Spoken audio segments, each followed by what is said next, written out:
Hello everyone, and welcome back to Cinderella Phenomenon Evermore. So today we're going to be starting Rod's route, so let's get right into it. After you made a choice, watch out for the right choice indicator. This doesn't really matter because I have mine turned off. So, remember, good things come to those who wait until midnight.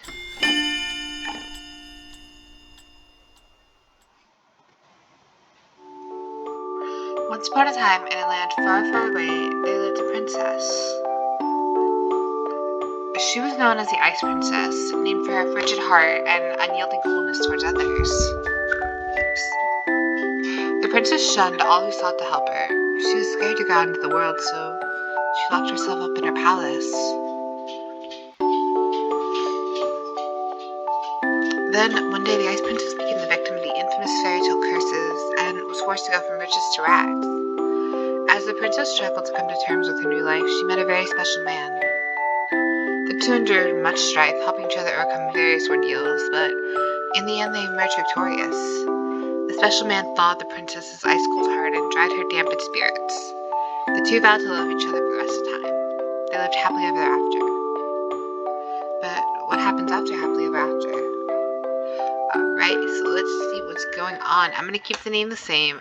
That's what I've just been doing throughout all the routes. I'm a very uncreative person, so if they don't give me like a base name, I'm just gonna put in my own name, like, because I like sticking to the base names. But yeah. So Princess Blue, really.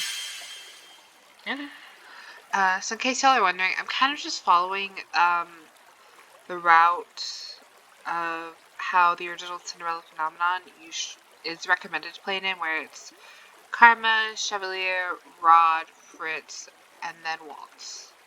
And that's just what I'm going to do right now for this series too. I don't really think it matters with this series, but Alright, Chapter 1, The Wish.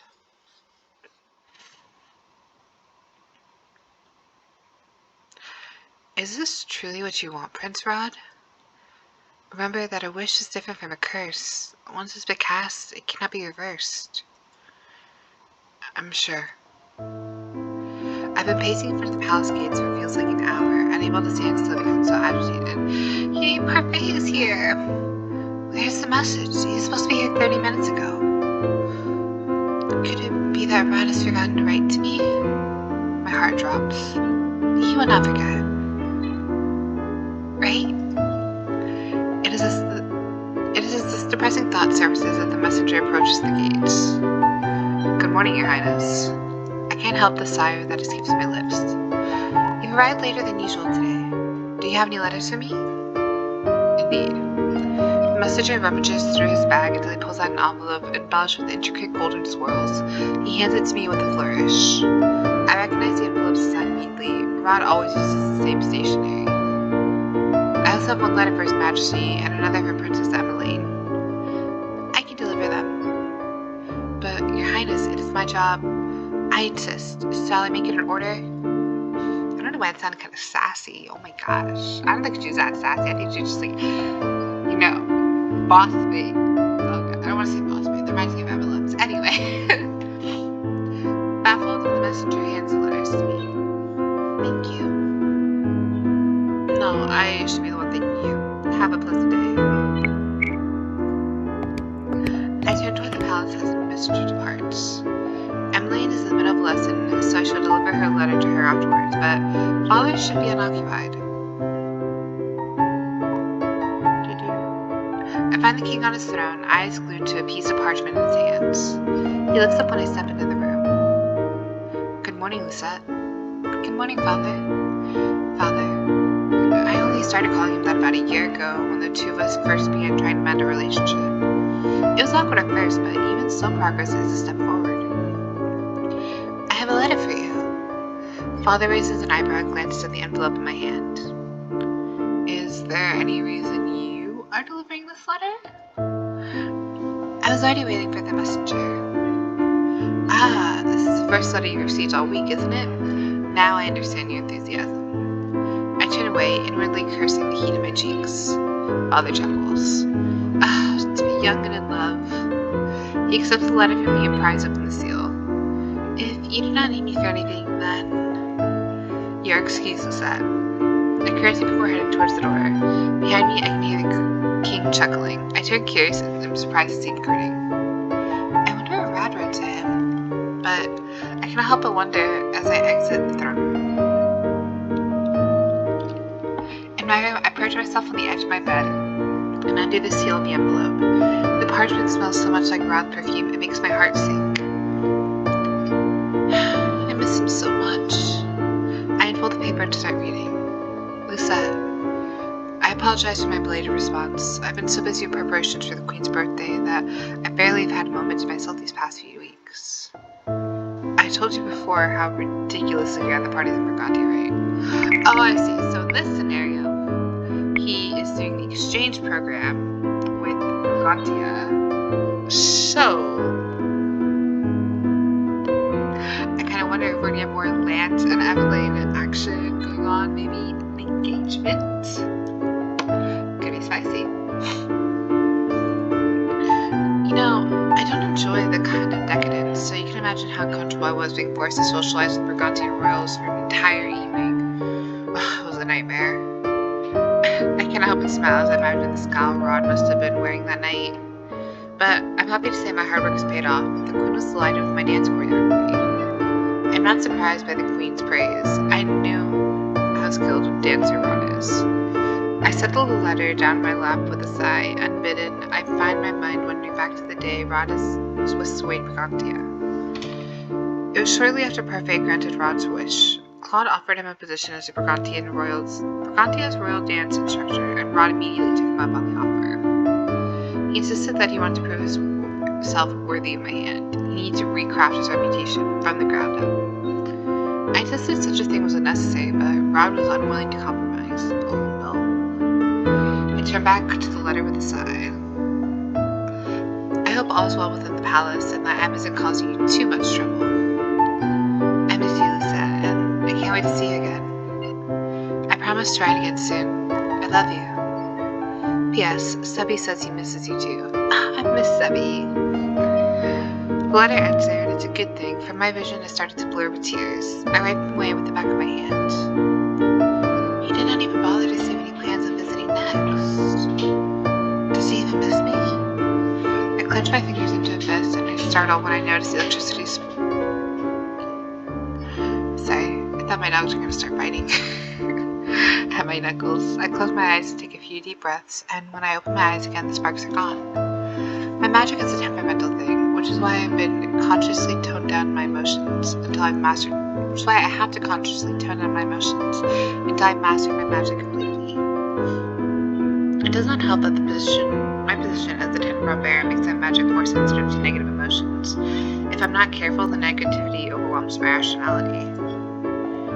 Halfway said I must possess a strong mind and heart, but that's easier said than done. I fell back on my bed with a groan and willed the negative thoughts away. So I wonder if we're going to see Senna in this chapter. Who knows? It has been over a year since Rod left Brugantia, and while he does his best to visit us when he can, it's been a full 2 months since I last saw him. Why did he ever make that wish? 2 years ago, our relationship started with the secrets. At first, the only people who knew about us were Emmeline and Ophelia, then the king.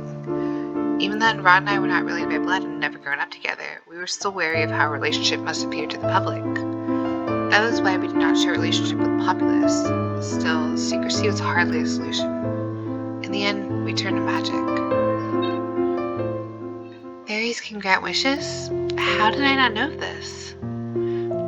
Because wishes can be just as dangerous as curses. Oh my god, Parfait looks so good! Oh, I love her. She's a queen. Parfait claps her hands. A long time ago, fairies granted wishes to those who prayed for them. Over time, humans came to depend on these wishes for happiness. She shakes her head. They saw wishes as a convenient magic, but true happiness cannot be obtained by wishing for it. It is something that must be worked toward, and besides, granting so many wishes caused an imbalance between the crystalline. not have been preferable? A life without negativity sounds like a dream.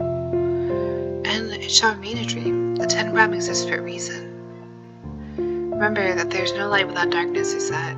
Too much happiness can make a human selfish and gullible. Humans will be ill-equipped to recognize threats and danger in that state. The balance is vital. Thus, a new rule was established. Every fairy was allowed to grant only a single wish.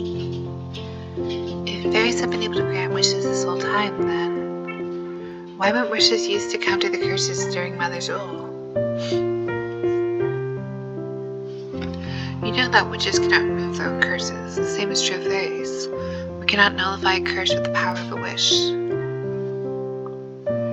In addition, wishes have many limitations, the most important being that they cannot be used to harm anyone. Believe me, Princess, we had many humans wishing for the demise of the witches during the Great War. Couldn't they have just wished for the witches' anger to disappear? We do not have the power to change a person's heart. Besides that, the Ten Realm overpowered the Lucius during the war, which made it impossible for fairies to even grant wishes. Wish granting takes a significant amount of energy after all. Perfect crosses her arms and smiles. It's tinged with melancholy. Let us return to the topic at hand. If your concern is that you're both perceived as family, then if Rod wishes it, I can make him a commoner. What? Rod's eyes are furrowed, and I can tell he's deep in thought. Do not tell me you're considering this, Rod. Do not tell me you're considering this, Rod. I'm a little sorry. I'm a little congested, so yeah. If her voice changes, oh well, YOLO. My curse led to no end of trouble for my family. I blamed myself for the sudden difficult lifestyle changes we all had to undergo. But now, after all this time, they've become accustomed to living as royals. I can't just take that away from them. I won't uproot their lives like that again. Not again. Then, can we find another way? One that does not require such sacrifice? Rod remained silent. Rod? I'm sorry, Lucette. That's when I found out that Parfait had already spoken to Rod about wishes earlier. He had even consulted Ophelia and Emmeline before asking me to accompany him to the tavern that day. So he made a wish. This time he wished to become a commoner rather than a prince. However, unlike the curse, his wish did not affect Ophelia and Emmeline. It is only Rod that no one remembers. Even now, I'm saddened by the fact that he made that decision without considering my feelings. Both of our lives were turned upside down in a heartbeat. I barely had any time to prepare for it. A knock at my door jolts me from my reverie. Who is it? It's me. May I come in? You may. Good morning, Lucette. She glances at the open letter on my bed. I take it that's from Rod? I feel like her voice is annoying. I don't know. I'm just gonna give her a regular voice, like my regular voice. It's a little hard to do, and I'm sick. I apologize. So many excuses in this video. I'll just focus on the gameplay. Indeed. He also has a letter for you, too. It's on the table. Emmeline's face brightens as she picks up the envelope. Did he say anything about when he plans to return? She sighs when I shake my head. He's as tight-lipped as ever. Other than me, only Ophelia, Emmeline, the king, and the marching-goers recalled Rod's true identity. At first, there were doubts about whether Parfait could keep their memories of him intact. In the end, it was only possible because she enlisted the help of her cousin, Cinna. Cinna, who was said to become the next Lucius bearer, had enough power to fine-tune the parameters for Rod's wishes. The single cave was Rod's only requirement. Being so close to his own family, he refused to make his wish without knowing for certain they would remember him. I can only imagine how difficult the distance is for you and Ophelia. Emmeline shakes her head. We miss him, but we also know he's doing something he wants to do. Emmeline plops down on the bed beside me.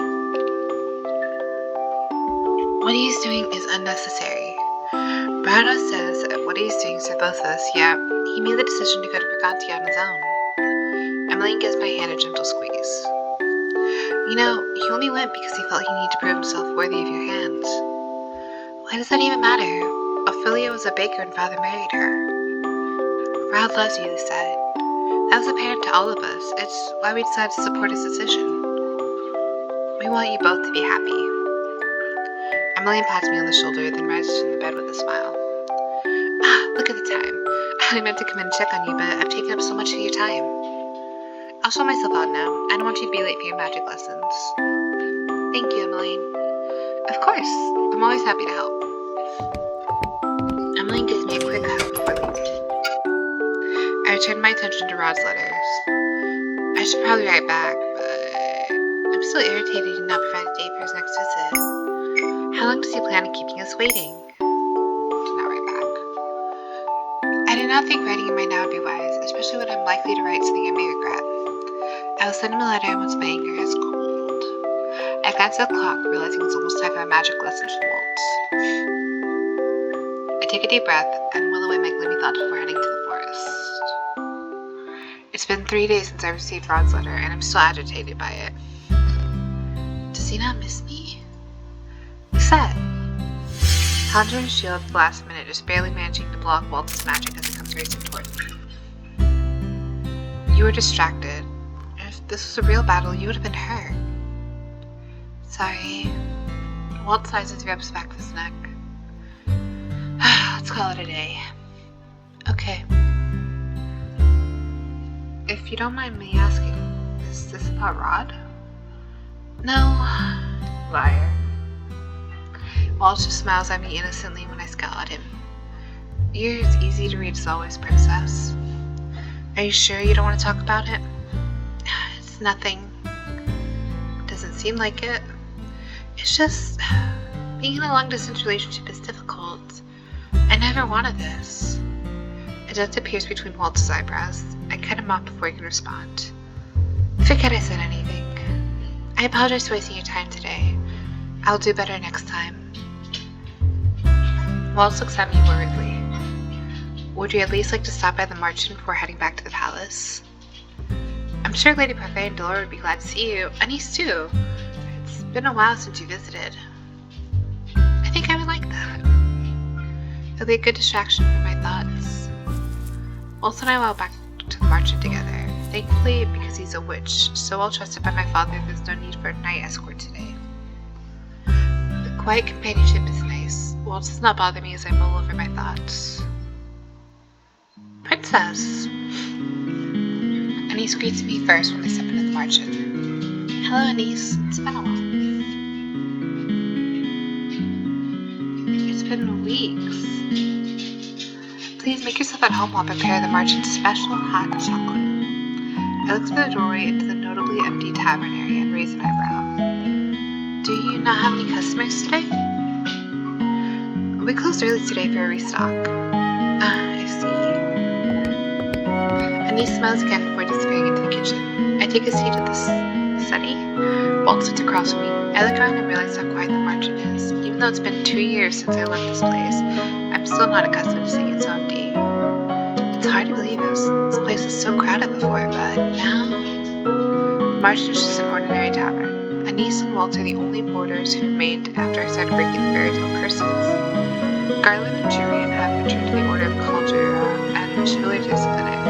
Claude, of course, returned to his own kingdom. Though it feels rather empty now, I'm glad to know everyone still visits occasionally. This is quiet. The quiet is so strange. So much has changed since you broke the fairy tale curses. Not all of them. There are still people out there who are cursed. Don't worry, they'll keep coming to you as the word spreads. And I mentioned before that Delora and I might be able to help you find a way to drain the cursed magic entirely from the Ten of Brahm. That would solve the issue entirely. It is at times like this that my thoughts shift to Fritz. I've not seen him for 2 years, not since I became the 10th Brahm bearer.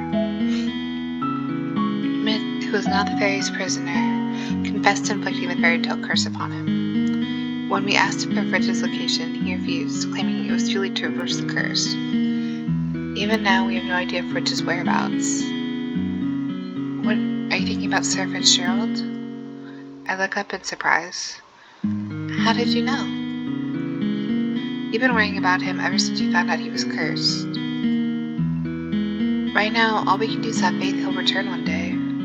And maybe if we can expel the curse from the crystal entirely, he'll come back without the curse. That truly would be the best case scenario. The room is briefly silent before I look up at Waltz, curious. What about you, Waltz? What are your plans for the future? only ever wanted one thing. Now that it's happened, I'll have to think of something else. Oh? It's not important. Just some happiness for a friend. Aww. I am skeptically. Is there nothing else? Something for you. Right now, I'm happy just focusing on my students. There's a twinkle in Waltz's eye when he mentions them. I cannot help but smile. Waltz has been teaching young witches how to use their magic for about a year now. Apparently he is very good with children, which makes him an excellent tutor. Of course he is. They put on puppet shows all the time. I'm glad I'm no longer his only student. I'm grateful Lady Parfait kept the margin open. It's a great place to teach. I can imagine. Speaking of Parfait, how's their training with Cinna?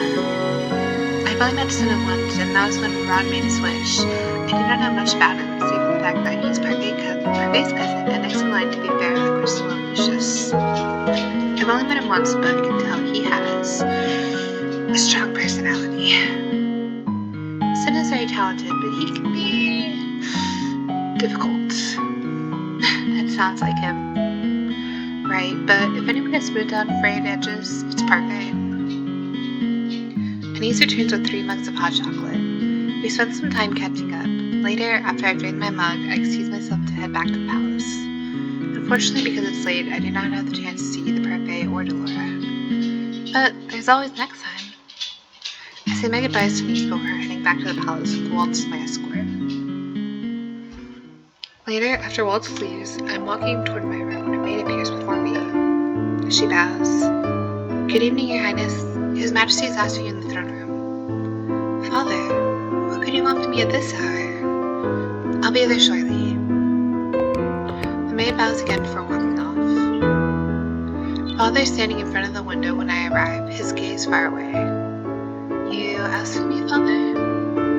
Ah, there you are. He gestures for me to stand behind him, and then turns his attention back to the window. I follow his gaze to a spectacularly beautiful full moon. Beautiful night, is it not? Indeed. Father, why have you called for me? Lucette, his trained tone is concerning and intense when he turns towards me. I've called you here to discuss a special ball I would like to throw you next month. It does not take long for a familiar irritation to start burning in my heart. Would this be my suitor's ball, by any chance? Yet another ball meant to pressure me into finding a husband. Well, you are well past the traditional marrying age of royalty, but you know the reason why I'm unmarried. I ball my hands into a tight fist. I refuse to have this ball, and nothing you do or say will change my mind. Father sighs and rubs his temples. And here I thought I could surprise you. Surprise me? If that's your goal, then this is the most unpleasant surprise. It wouldn't be so unpleasant if you were to just let him finish what he has to say. It's Rod! And the voice comes from behind me. It's a voice I've not heard in months. I turn and stare at the man approaching us. He wears a familiar, endearing scowl. I run to him without thinking and throw my arms around his neck. So cute! I let out a breathless laugh, and he sets his hands on the small of my back. Hello, Lucette. I cling to him tightly, hardly believing that he is here, but I can feel his breath against my neck when he speaks, and I know for certain he was in a dream. I'm back. I'm sorry for making you wait so long. I bury my face at his chest, relishing his warmth. I can feel tears welling in my eyes, and in my happiness I do not even bother to brush them away. For the first time in months, I feel buoyant.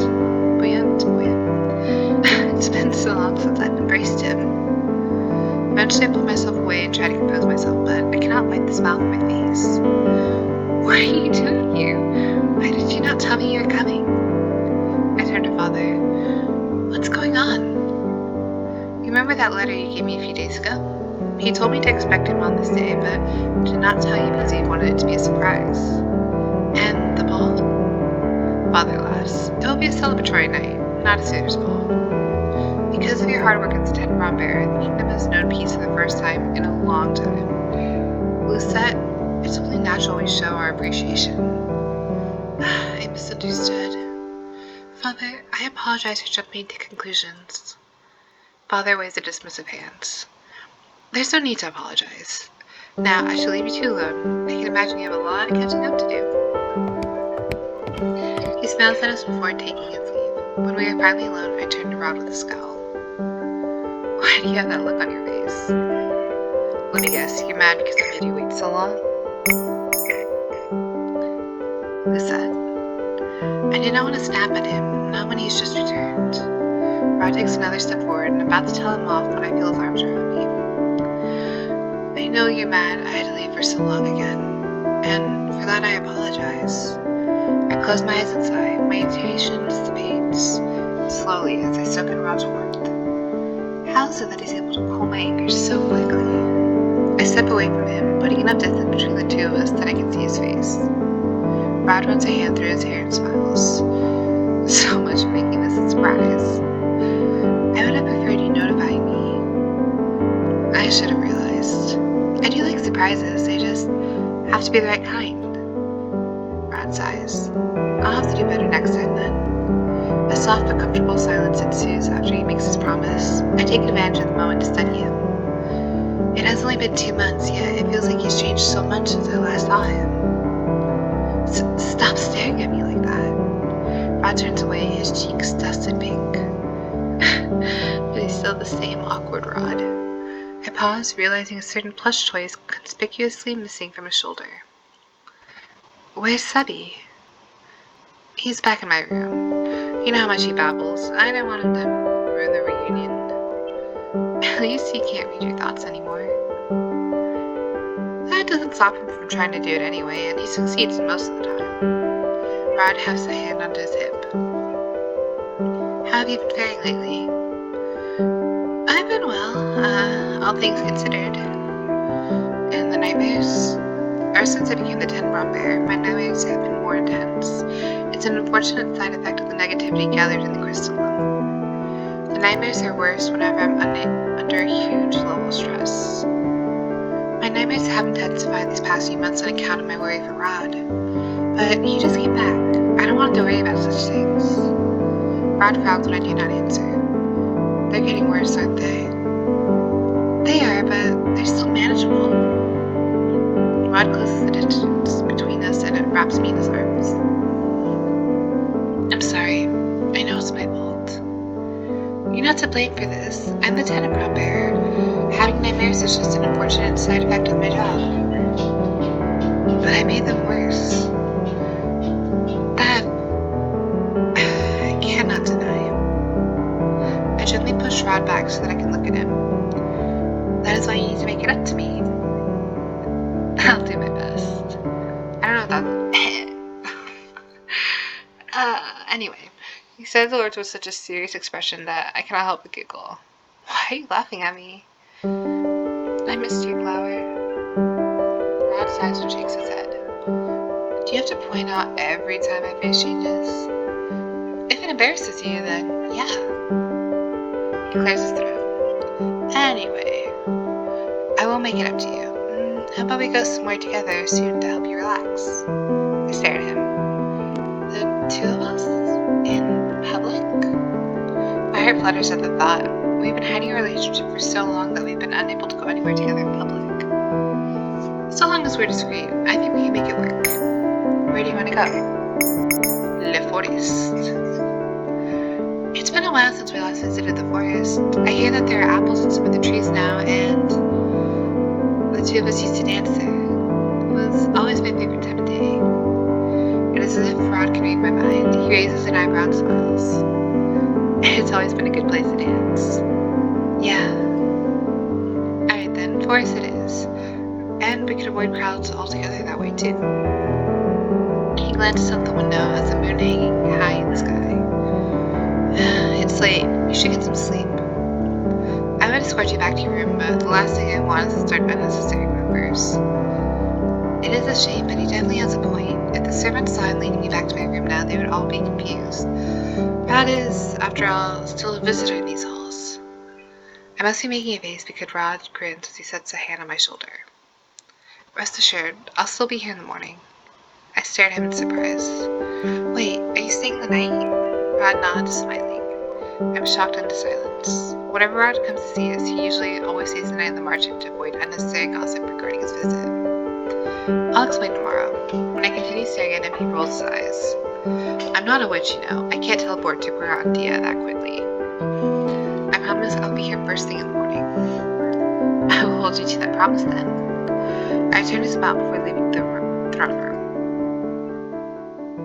I spend the night pondering Rod's sudden reappearance. He said he wanted to surprise me, but there's also another reason he showed up so suddenly? Lucette, it's me. I open the door to find Emily smiling so brightly she seems to shine. So, did you see him? Let me guess. Everyone knew he was coming except for me. Well, it wouldn't have been much of a surprise if you knew. Emily closes the door behind her and walks over to sit on the bed. I notice that she has her hands behind her back. What if I told you we had another guest? Oh? Emily shifts, and now I can see she's grasping a very familiar plush toy in her hands. Sebby! Was he always red and black? I thought he was blue and black, like plaid. I could be wrong. Hi, Princess. Long time no see.